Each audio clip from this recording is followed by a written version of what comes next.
بسم الله الرحمن الرحيم، والحمد لله رب العالمين، والصلاة والسلام على سيد المرسلين سيدنا محمد وعلى آله وصحبه أجمعين. أنا أختكم المبتعثة سارة أيوب، أعمل معيدة في جامعة الملك عبد العزيز بجدة بقسم الفيزياء، وأدرس حاليا ماجستير في تخصص الفيزياء في جامعة ميموريال مقاطعة نيوفنلاند بكندا، وبلا فخر من بنات بلدنا الحبيب. حقيقة هذه الأيام وإن كنا مضغوطين بالدراسة ومشغولين، لكني تحمست جدا لأن آتي الملتقى لألتقي بأخواني وأخواتي من وطني الحبيب. فإن كنا أتينا من مناطق مختلفة وندرس في جامعات ومجالات مختلفة، إلا أنها تربطنا روابط واحدة ونحمل نفس الهم ونشترك في أشياء كثيرة وآمال وطموحات كثيرة، والدليل أننا هنا تجمعنا في مكان وملتقى واحد. أكيد كل واحد مننا كانت عنده مخاوف معينة أول ما جاء فيها كندا، وأذكر من أكبر مخاوفي كانت شيء اسمه انبهار. كنت خايفة إنه يسيطر علي انبهاري بكل شيء أشوفه متقدم في كندا إلى أن يعميني، إلى أنه ممكن يجعلني أفقد شيء من قيمي ومبادئي، إلى أنه ممكن يجعلني ناقمة على بلدي، أو الأدهى والأمر إنه يجعلني إنه يأثر على ديني وعقيدتي. فكنت كل ما جلست مع أحد من الأخوات السعوديات، وطبعا إحنا ما أشتغلنا في المقارنات وبالذات المقارنات السلبية، شوفوا عندهم وما عندنا، فكنت أزعل وأقول لا، أو إحنا عندنا خير كثير وعندنا أشياء أحسن. لدرجة مرة كنت ماشي في الشارع وشفت رصيف مليان أوساخ ورحت على طول صورته بس عشان أوري الناس إنه شوفوا حتى كندا ما تعرف تنظف شوارعها كويس. كله لأني كنت خايفة جدا من الانبهار. كنت خايفة يحصل لي زي ناس كثير لما انبهروا بشدة بالغرب رجعوا لبلدهم محبطين لما ما شافوا نفس الوضع اللي تعودوا عليه، وبالتالي كان إنتاجهم ضعيف جدا لبلدهم. لكنني توقفت بعدها مع نفسي وتأملت، فكلنا يعرف بأن الحضارة الغربية هي الحضارة المسيطرة الآن على العالم، وما عاد سرا بأن مجتمعاتهم هي التي تسود العالم بأسره، وأنهم أصبحوا متقدمين علينا في جميع المجالات، وأني إذا استمريت أركز على سلبياتهم وأترك إيجابياتهم ولا أنتفع منها فما حأتقدم أبدا، ولن أخرج من هذه البلد بأي فائدة، خصوصا طالما أن لدي عقل يدلني إلى الصواب ويحذرني من الخطأ، فأعرف عندها كيف أتبع عقلي وأحذر من هواي. وبدأت عندها أنظر إلى المكعب بزاوية أخرى، زاوية تتوافق مع ثوابت ديننا وتتفق مع حاجتنا الملحة والآنية التي ابتعثنا وتغربنا من أجلها. فإحنا ما أتينا إلى هنا من أجل شهادة علمية وحسب، ولم نأتي إلى هنا فقط لنتفاخر أمام أهلنا وأصحابنا بأن نشوفوا إحنا عندنا بعثة وبندرس في كندا، إنما أتينا هنا لنستفيد ونتعلم من تجربة دراستنا ومعيشتنا في كندا، وننقل الإيجابي منها إلى بلادنا بإذن الله، لنساهم في بناء مجتمعنا وحضارة أمتنا.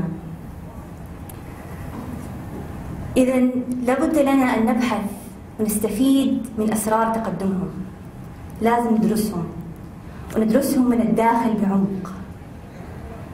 إيش أسباب تقدمهم علينا؟ وإيش أسباب سيطرتهم علميا؟ والحكمة ضالة المؤمن، أن وجدها فهو أحق الناس بها. ما يعنينا إن كانت الغرب من السكارى والضائعين والعنصريين والماديين وحتى الهوملس اللي نشوفهم منامين في الطريق، فليس هذا ما جئنا نطلبه. فنحن في كندا كالذاهب إلى السوق يبحث عن أفضل ما لديه. ومن ذلك الحين صرت أحاول أفتح عيني وسمعي وبصري وعقلي لكل ما يفيدني ويفيد بلدي. وأنا الآن في السنة الثانية دراسة الماجستير، واسمحوا لي أن أشارككم ببعض الفوائد التي خرجت بها في خلال دراستي وتجربتي الشخصية في كندا. إحدى هذه الفوائد أن أحلامك البحثية ممكن تتحول لحقيقة. فمن وقت ما بدأت الماجستير أشعروني بأنه معمل الأبحاث وكأنه مملكتي، معمل الأبحاث اللي أعمل فيه أفعل وأتحكم فيه كيفما أشاء، لا توجد أي قيود. حتى أجهزة المعمل اللي داخل المعمل ماني مو شرط أتقيد بها، أقدر أضيف أي جهاز، أقدر أعدل أي جهاز، أقدر أضيف أي أداة وأي فكرة طالما إنه هي فعالة وممكن تتنفذ. مرنين معك لأبعد الحدود. لو تبغى تغير موضوع بحثك تقدر تغيره، لو تبغى تغير مشرفك الدراسي حتى لو بعد سنة تقدر تغيره. يوفروا لك كل الإمكانيات لو ما كانت في مصادر معينة تحتاجها أو كتب معينة ما هي موجودة في مكتبة الجامعة يطلبوها لك، تكون عندك متوفرة في أيام قليلة. يوفروا لك حتى أبسط الأشياء من أقلام وأوراق حتى ما تحتاج تتعب نفسك وتروح المكتبة. يعطوك الثقة بأكملها حتى تنطلق لتبدع في مجالك. أعتقد هذه فرصة كبيرة وفائدة عظيمة ممكن نغتنمها، خصوصا طلبة الدراسات العليا لما نعود لبلدنا. مو بس ننقل شهادتنا معانا أو البحث اللي اشتغلنا فيه، ممكن كمان نوفر المناخ العلمي اللي يوفر لنا هنا. أيضا من فوائد الدراسة في كندا أنهم يوسعون لك آفاقك البحثية، مو بس في مجال تخصصك، حتى في المجالات الأخرى. ففي المعمل اللي أشتغل فيه في غير طالبين بيدرسوا ماجستير فيزياء، وفي 4 طلبة من البكالوريوس بيتدربوا بالساعة من تخصص الهندسة وتخصص الكيمياء الحيوية، إذا فيزياء وهندسة وكيمياء حيوية، وهناك أيضا طالب من الثانوية العامة. أعتقد هذه فكرة جدا ذكية لدعم البحث العلمي. هم أيضا بيفيدوا وبيستفيدوا من الطلبة، بيدربوهم ويجعلوهم إنهم يكتسبوا مهارات جديدة ويتعلموا من بعض ويفيدوا البحث العلمي. فأعتقد إنه دمج المجالات المختلفة في مكان واحد حيولد أفكار أكثر تميزا من إنه لو كنا كلنا في تخصص واحد. أيضا من فوائد الدراسة في كندا أن عقلك لا ينقص عن عقولهم. فقد تعلمت من خلال دراستي أن فيكتور وماثيو وكريس عقولهم بنفس وزن عقولنا، وشكل أدمغتهم لا يختلف عن شكل أدمغتنا، أما تركيبها الداخلي فما يختلف بأي شكل. الاختلاف الوحيد هو في طريقة الاستخدام وكيفية التشغيل. ووجدت أن بنزين عقولهم هو ثقتهم بأنفسهم، حتى سارت بهم لطريقة تميز الرقي. فأذكر مرة وأنا أتناقش مع مشرفي في موضوع البحث، جاءت فكرة في بالي لكن كنت مترددة إني أطرحها، كنت خايفة أطرحها يمكن أتفشل، يمكن خطأ، يمكن مو في محلها.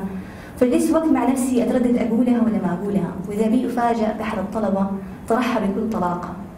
فانبسط منه الدكتور ومدحه وقال إني فكرة متميزة جدا وذكية جدا. فحزنت من نفسي إنه عقلي سبق عقله بهذه الفكرة، لكني تأخرت عنه لأنه ما كانت ثقتي بنفسي كافية لأني أطرحها. فعدم ثقتنا التامة بأنفسنا تجعلنا ننقص من عقولنا لا شعوريا، وبالتالي نتأخر عن كل تقدم. أيضا من فوائد الدراسة في كندا الاعتماد على النفس. تعودنا في كثير من أمور حياتنا أن يكون هناك في شخص يعتمد عليه يقوم معنا بالعمل، حتى في أسهل وأبسط أمور حياتنا. ألين يجعلنا في أمور كثيرة ناس اتكاليين، نبغى كل شيء يجي لحدنا. أعتقد يمكن كلنا مرينا بالذات في هذا الموضوع أول ما جينا كندا وتعلمنا منه أشياء كثير، وأنا استشعرته أكثر في خلال دراستي. فلو تعطل عندنا جهاز من أجهزة المعمل ما أروح على طول أتصل على الفني وأقول له تعال صلح لي هو، لا، أنا أبحث عن المشكلة وأنا أبحث عن كيفية إصلاحها، وبعدها أبحث عن المختص اللي ممكن يصلح لي هو. إذا أبغى أبدل جهاز قديم بجهاز جديد أدور في الكتالوجات وأشوف الشركات وأقوم بالاتصالات. كان هذا الموضوع في البداية يزعجني مرة، كنت أقول هذا مو عملي، هذا مو من صميم بحثي. لكن بعدها تعلمت إنه الغرض من ذلك هو الاعتماد على النفس. فإذا ما اعتمدت على نفسك ما حتدرك قيمة عملك، وأن الكسالى والخاملين ما لهم مكان في عالم المنتجين. أيضا من فوائد الدراسة في كندا أنها تعلمك احترام قيمة الحيوان. فنلاحظ كيف يعاملوا حيواناتهم وكأنهم أحد أفراد عائلاتهم. الحيوان عندهم يأخذ من الاهتمام والتقدير في كل شيء، من تعاملاتهم وعاداتهم. يدلوهم ويهتموا بهم وكأنهم أطفالهم الصغار، ما ينظروا لهم بنظرة تقزز واشمئزاز، وتعجبوا مننا لو شافونا نصرخ ونهرب إذا شفنا كلب ماشي بطريقنا. وأذكر مرة شفت أحد الكنديين كان جالس موقف السيارات في سيارته عند الجامعة، وفجأة خرج من السيارة مسرع معاه منديل وشال من وسط الطريق دودة طويلة وحطها على الرصيف، وقال ما فعل ذلك إلا ليسهل عليها الطريق حتى ما تجي سيارة وتتعسى، هي دودة قد كذا. فشوفوا، انظروا إلى رقي مشاعر تجاه هذه الحشرة. هذا هو احترامهم للحيوان، فكيف بالإنسان؟ أذكر سمعت نكتة قبل فترة عن أسد في أفريقيا، قالوا له نبغى ننقلك لحدائق الحيوان في السعودية. ففرح الأسد وانبسط إنه حيتنعم كل يوم بأكل اللحوم والكبسات. فأول يوم لي في حديقة الحيوان في السعودية جاء له حارس الحديقة وجاب له أكل كان عبارة عن موز فقط. استغرب الأسد وسكت. ثاني يوم جاب له برضه بس موز. فقام وقفه الأسد وقال له: أنت إيش شايف لي؟ قال له: أسد. قال: طب الأسد إيش ياكل؟ قال له: لحم. قال: طب ليش جايب لي موز؟ قال: إنك جاي بتأشيرة قرد مو تأشيرة أسد. للأسف هذا مثال ينطبق عندنا على الحيوان والإنسان. إحنا ما نعطي قيمة، كثير مننا ما يعطي قيمة للإنسان لأنه إنسان، إنما يعطيه قيمة حسب شكله، إذا كان شكله كول ولا شكله دكتور ولا ولد وزير ولا غيره. وإذا جانا واحد لبلدنا شكله كده أمريكي ولا بريطاني نبتسم له ونحترمه، لكن إذا كان شكله من الدول الفقيرة فما نعطيه حتى وجه. لكن بعدين إذا قالوا ترى دكتور نروح نغير تعاملنا معاه. أعتقد كلنا شعرنا بشعور الأجانب أول ما جينا كندا، لكن بعد فترة بسيطة صرنا نمشي في البلد وكأننا أولاد البلد. ليه؟ لأنه اللي حوالينا ما حسسونا إنه إحنا مختلفين عنهم، ما عملونا بطريقة مختلفة الكندي أول بعدين الأجنبي. فما تشوف في فرق في تعاملاتهم بين الطالب أو الأستاذ أو العامل أو حتى الخادم. احترامهم لغيرهم تشوفوا حتى في فتح الأبواب، أبسط الأشياء. الشخص يفتح الباب اللي وراه يكون ماسكه، ما يمشي ومو مهتم مين اللي حوالينه. وما أحتاج أذكر بأنه هذه الأخلاق ما أخذوها إلا من الإسلام، وإذا وجدنا نفسنا بعيدين عن هذه الأخلاق فهذا ليس إلا لبعدنا عن ديننا.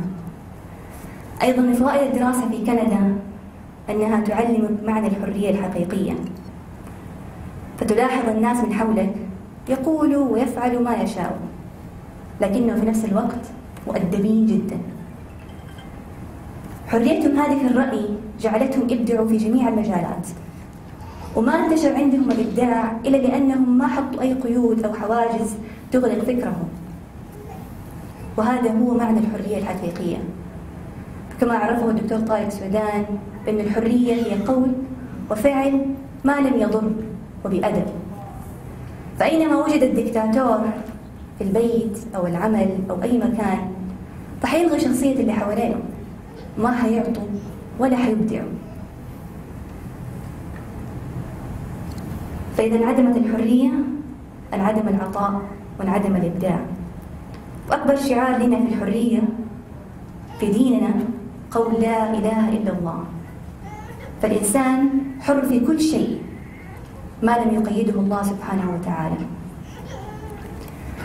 أيضا من فوائد الدراسة في كندا تعلمك إتقان العمل، فنلاحظ الناس من حولنا عندهم دقة عجيبة في إتقانهم لعملهم، وأنهم يبذلوا بدون حدود.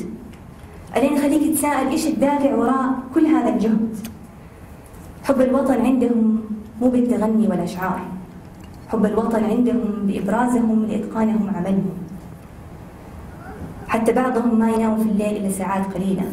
أذكر زميلي في الماجستير يقول صار لي 5 سنوات ما أنام في اليوم إلا 4 ساعات، إجازة أو مو إجازة أنام بس 4 ساعات، باقي اليوم كله دراسة وبحث وعمل. هذا الشيء يخليك تسأل نفسك يا ترى هل أنا طالب متقن لطلب علمي؟ يا ترى هل أنت طالب متقن لتخصصك؟ هل أنت طالبة متقنة لدراستك؟ ما أتوقع أحد مننا يرضى يروح يتعالج عند دكتور كان دراسته باللف والدوران ومشي حالك. ما أحد يرضى يركب طيار نعرف إنه كان يدرس الغش والخداع. كثير مننا يتوقع إنه التقدم ما حنتطور إلا على يد المسؤولين وعلى يد الحكام. لا، التقدم مسؤولية لكل واحد مننا كما هي مسؤولية الأمة كلها. وأعرف للأسف مجموعة من الطلبة يشتكي من الجامعة من الأساتذة من النظام وحتى من الملحقية، في الآخر راسب لي في 4 أو 5 مواد. إذا المسألة كل واحد يتقن عمله أولا وما حد ينتقد لا حكام ولا غيره. إذا تقدمت أولا بنفسك ستقدم الأمة كلها.